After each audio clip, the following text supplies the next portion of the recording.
নমস্কার, আমি রাজীব চক্রবর্তী। আপনারা দেখছেন আপনাদের চ্যানেল অ্যাস্ট্রো রাজীব।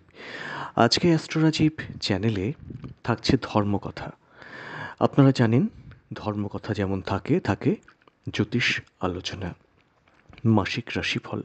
তো যারা প্রথম দেখছেন তাদের বলবো চ্যানেলটি সাবস্ক্রাইব করে নিতে, কারণ প্রত্যেক মুহূর্তের আপডেট পেতে চ্যানেলটি কিন্তু সাবস্ক্রাইব করে নেওয়া প্রয়োজন। আজকে যে জিনিসটি নিয়ে এই ভিডিওর অবতারণা, সেটি অত্যন্ত অত্যন্ত গুরুত্বপূর্ণ একটি দিনকে কেন্দ্র করে। দিনটি কৌশিকী অমাবস্যা। এই কৌশিকী অমাবস্যা দিনটি কেন বিশেষ, আসবো সেই আলোচনায়। শুনুন ঘটনাটা। কৈলাসে দেবকীদেব মহাদেবের কাছে স্বর্গের অন্যান্য দেবতারা এসেছেন। সেই সময় দেবতাদের সামনে তিনি মা গৌরীকে কালী কালী বলে সম্বোধন করলেন। কালী অর্থাৎ কালো। মায়ের সেটা কোথাও যেন আত্মসম্মানে বাঁধল। আলাদা করে বলা যেত, কিন্তু কেন মহাদেব বললেন সকলের সামনে কালী কালী? মনোদুঃখে মা মানস সরোবরের তীরে গিয়ে তপস্যায় রত হলেন। অনেক বছর, দীর্ঘ সময় কাটল তপস্যায়। এরপর তপস্যায় সিদ্ধি এলো, সিদ্ধি লাভ করলেন মা গৌরী।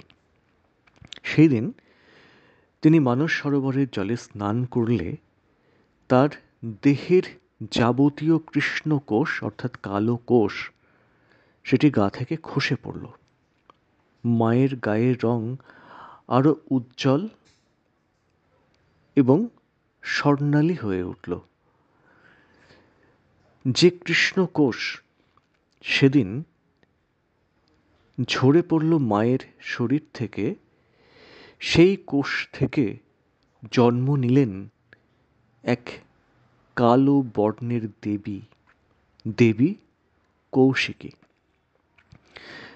পরবর্তীকালে যিনি বিভিন্ন অসুরদের দমন করলেন এবং পরবর্তীকালে যিনি আমাদের অনেকের আরাধ্যা হয়ে উঠলেন, পরিচিতি লাভ করলেন মা কালী নামে। মা কালীর বা দেবী কৌশিকীর যেদিন উদ্ভব হলো, যেদিন তিনি আবির্ভূতা হলেন, সেই দিন ছিল এই কৌশিকী অমাবস্যার তিথি।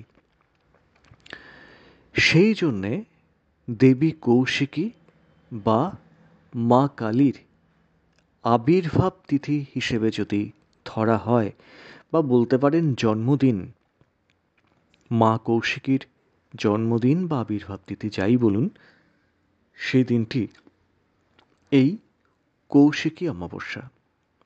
অত্যন্ত গুরুত্বপূর্ণ দিন, অত্যন্ত গুরুত্বপূর্ণ দিন।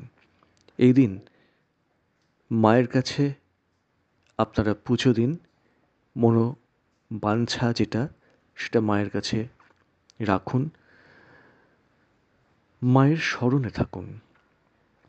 আশা করি সমস্ত বিপদ আপদ থেকে মাই রক্ষা করবেন সকলকে, তার সকল সন্তানকে। কেমন লাগলো অতি অবশ্যই কিন্তু জানাবেন কমেন্টসে। আজ এ পর্যন্তই।